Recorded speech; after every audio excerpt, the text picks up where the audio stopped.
कुछ महीने पहले एमसीडी के चुनाव की डेट आने वाली थी। पंजाब में आम आदमी पार्टी की सरकार आई और जहां केजरीवाल ने कहा कि एमसीडी के चुनाव टाल इस वजह से दिए हैं क्योंकि केंद्र सरकार डर रही है कि अगर चुनाव हुए तो आम आदमी पार्टी जीतेगी। और खुलेआम चैलेंज किया था केजरीवाल ने कि आज ही चुनाव करवा दीजिए और आज ही हम आपको जीत के दिखा देंगे। आखिर मुद्दा क्यों बन रहा है एकीकरण का, तो आपको बता दें इससे क्या क्या बेनिफिट्स होंगे। मनोज तिवारी ने हाल ही में एक स्पीच दी है। स्पीच क्या है वो आपको बताने से पहले हम आपको कुछ बातें बता देते हैं।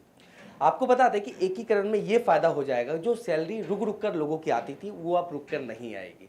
साथ ही जो कुछ लोगों को परेशानी होती थी और धरना प्रदर्शन बार बार करना पड़ता था, सफाई कर्मचारी हुए या एमसीडी के जो हॉस्पिटल के मेंबर हैं उनको भी बार बार धरना प्रदर्शन करना पड़ रहा था। साथ ही कूड़े का ढेर को लेकर अभी भी परेशानी लगातार बनी हुई है। इस पर मनोज तिवारी ने क्या कहा, जरा सुनिए। मैं समझता हूं ये बिल दिल्ली वासियों के लिए एक मानवता का उपहार है।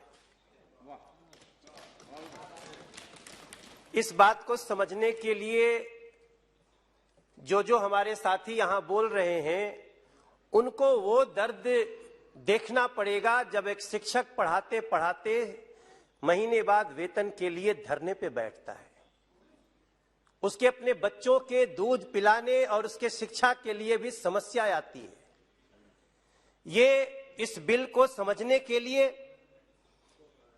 उनको जा करके देखना होगा यहां जो सफाई कर्मचारी हैं वो कैसे हर 2-3 महीने बाद कूड़ा दिल्ली के मुख्यमंत्री के दरवाजे फेंकने के लिए मजबूर हो जाते हैं। सभापति महोदय, हमारे इस दिल्ली में इस समय इस बिल की बहुत आवश्यकता थी। प्रधानमंत्री नरेंद्र मोदी जी ने पहले भी वादा किया था दिल्ली के दुखों को दूर करेंगे। ये दुखों को दूर करने वाला बिल है गृह मंत्री जी द्वारा। मैं समझता हूं इससे अनावश्यक खर्चों पर रोक लगेगी। निगम अपने कार्य योजना के फैसले स्वयं ले सकेंगे। उनके क्रियान्वयन का रास्ता साफ होगा। दिल्ली को मजबूत निगम की प्रशासनिक व्यवस्था होगी। निगम के लाखों कर्मचारियों को वर्तमान अराजक शासन से मुक्ति मिलेगी और दिल्ली के लोग पारदर्शी, भ्रष्टाचार मुक्त और विकास कार्यों को मजबूत करने वाली निगम की सेवाएं मिल जाएंगी। वर्षों से लंबित योजनाओं को गति मिलेगी। किसी निगम कर्मचारी को महीने तक अपने वेतन के लिए किसी सीएम के दरवाजे घुटने नहीं टेकना पड़ेगा।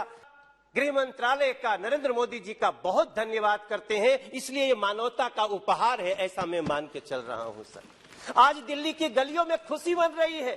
सफाई कर्मचारियों में, शिक्षकों में, डॉक्टर्स में, उनके घर में आज होली दिवाली जैसी स्थिति है। और ये उपहार कोई पहली बार नहीं दिया है केंद्र सरकार ने दिल्ली को। आपको मैं याद दिलाना चाहता हूं, देखिए इस बिल को समझने के लिए 2-3 पॉइंट्स पे हमको ध्यान देना पड़ेगा, उनको समझना पड़ेगा। दिल्ली में एक ऐसी सरकार है, अगर उसको पता चल जाए कि दिल्ली के कुछ लोगों को उनको तिल तिल तड़पाने से भी हम बीजेपी पे आरोप लगा सकते हैं, तो ये दिल्ली की वर्तमान जो सरकार है प्रदेश की, वो तिल तिल तड़पाएगी। कितना निष्ठुर हो चुकी है, क्योंकि जिसको एक बात का फायदा लेना है, केंद्र शासित प्रदेश है, केंद्र पे आरोप लगाएंगे, हम बच जाएंगे।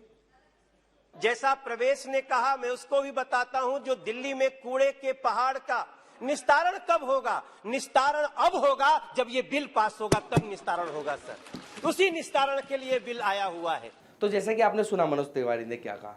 मनोज तिवारी का कहना है कि सरकार डरती नहीं है चुनाव से, आप एकीकरण करा लीजिए, उसके बाद फिर चुनाव लड़ लीजिए। अगर आपको अपनी सरकार पर इतना भरोसा है तो कुछ दिन और इंतजार कर लीजिए।